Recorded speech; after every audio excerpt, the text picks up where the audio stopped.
My dear Mallus, ഇന്ന് നമ്മളിവിടെ വന്നിരിക്കണേ ഇവരുടെ രണ്ടുപേരുടെയും ബാക്ക് സ്റ്റോറി പറയാൻ വേണ്ടിയിട്ടാണ്. അപ്പം എന്താണെന്ന് കാര്യം പിടികിട്ടിയിട്ടുണ്ടാവും.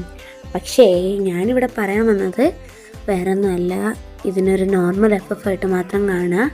കഴിഞ്ഞ എപ്പിസോഡിൽ ഒരു ചെറിയ ഹെയ്റ്റ് കമൻറ്റ്, എന്തിനാ ഇങ്ങനെയൊക്കെ ചെയ്യുന്നതെന്ന് ചോദിച്ചിട്ട് ഒരു ഹെയ്റ്റ് കമൻറ്റ് വന്നിട്ടുണ്ടായിരുന്നു. അപ്പോൾ അതാ പറയണേ, ഇതൊരു നോർമൽ എഫ്എഫ് ഒരു ഫാൻ ചെയ്യുന്നൊരു സ്റ്റോറി ആയിട്ട് മാത്രം കാണുക. Anyway, enjoy this episode.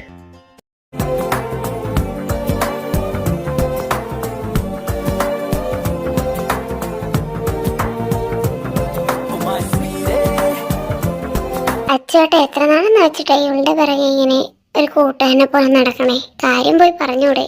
ഈ സ്പോട്ടിൽ തന്നെ പോയി പറഞ്ഞാലേ അവളെന്നെ നൈസായിട്ട് അങ്ങോട്ട് അജിക്ട് ചെയ്ത് വിടും. ഞാൻ എന്തിനാ അവളുടെ വായിക്കാതിരിക്കുന്നത് കേൾക്കുന്നേ? അച്ചുവേട്ടന് തന്നെ അറിയാവുന്ന നല്ല സൗന്ദര്യമാണെന്ന് ഏതേലും ചെറുക്കം കൊണ്ടുപോകും. നിങ്ങൾ പഠിച്ചോളൂ. എന്റെ പൊന്നുമോളെ ദേവു, നീ ഒന്നും എന്റെ വായിച്ച് പറയല്ലേ. നമ്മളൊന്നും ഇനിയൊന്നും പറയാനില്ലേ, നിങ്ങളായി നിങ്ങളുടെ പാടായി. എന്നാ ശരി, ഞാൻ നാളെ അവൾക്ക് പോയി കാര്യം പറയാം. അപ്പോ അവളെന്നെ റിജക്ട് ചെയ്തു, നീ ഇപ്പൊ എന്ത് ചെയ്യും? ഏയ്, അവളെ റിജക്ട് ചെയ്യാനൊന്നും വഴിയില്ല. പിന്നെ നീ പറയുന്ന പോലെയല്ലേ എല്ലാം നടക്കാൻ പോണേ. അമ്മ, ഞാൻ കുറെ നാളായിട്ട് ചോദിക്കണമെന്ന് കരുതുന്നു, നീ അച്ഛനും തമ്മിലുള്ള ബന്ധം എന്തുവാ? ചേച്ചി വിചാരിക്കും പോലെ വേറെ ബന്ധമൊന്നുമില്ല, ഞങ്ങൾ ജസ്റ്റ് ഫ്രണ്ട്സ് മാത്രം. ചേച്ചി അമ്മു, ഞാൻ നിന്റെ ചേച്ചിയാ. എനിക്ക് നീ പറയുന്നതെല്ലാം മനസ്സിലാവും. എന്താ നിങ്ങൾ തമ്മിലുള്ള ബന്ധം, എന്നോട് പറ. അത് പിന്നെ ചേച്ചി, എനിക്ക് ഈ അച്ഛനെ കുറെ നാളായിട്ട് ഇഷ്ടം. അവന്റെ കാര്യം എനിക്ക് അറിയത്തില്ല. അമ്മ, എന്തിനാളിപ്പോ തല്ലിയേ? ഇവളൊന്നും തല്ലല്ല വേണ്ട, കൊല്ല ചെയ്യണ്ടേ. ഈ കുടുംബത്തിന് മാനക്കേടുണ്ടാക്കി വെച്ച് നീ എന്തെങ്കിലും ചെയ്യാനാണെങ്കിൽ ഈ അമ്മ ഇവിടെ കാണത്തില്ല. സോറി, ഈ കുടുംബത്തിന് മാനക്കേടുണ്ടാക്കുന്ന ഒന്നും ചെയ്യത്തില്ല. ഇതൊന്നും വേണമെന്ന് വെച്ചിട്ടല്ല അമ്മ. നീ ഇതെല്ലാം നിർത്തിക്കൊള്ളണം. പിന്നെ എൻ്റെ കൂടെ അടുത്ത ആഴ്ച നീ വയനാട്ടിലോട്ട് വന്നേക്കണം. നീ എന്താ കാണണമെന്ന് പറഞ്ഞേ?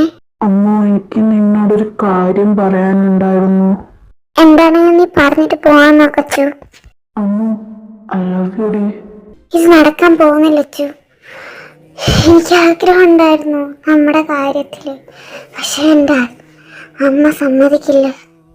നമുക്കിതിനോടൊന്നും താല്പര്യമില്ല. അത് മാത്രല്ല, നിന്നോട് പോവാണ് വയനാട്ടിലോട്ട്. എന്താണെങ്കിലും ശരിയടാ. നീ ഇത് തന്നെ പ്രതീക്ഷിച്ചമ്മോ.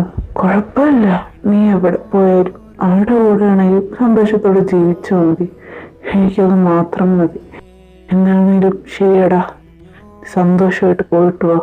കുഴപ്പമില്ലടാ, നീ ഇതൊക്കെ തന്നെയല്ലേ പ്രതീക്ഷിച്ചത്. അവിടെ ഇപ്പൊ പോയി ഇനി നീ ഇതൊന്നും ഓർക്കണ്ട. നീ വരാൻ നോക്ക്. അച്ചു, നീ വന്നോടാ, എനിക്കിതൊക്കെ പോവാം. അല്ല, നമ്മുടെ കൂടെ ഗിരിയുണ്ടോ? ഞാൻ വന്നാ പിടിച്ചില്ലായിരിക്കും അല്ലേ? ബുദ്ധിമാൻ തന്നെ, എങ്ങനെ കണ്ടുപിടിച്ച്? ഇങ്ങനെയൊക്കെ പറഞ്ഞ ഏത് ഉള്ള കുട്ടിക്കും മനസ്സിലാവും.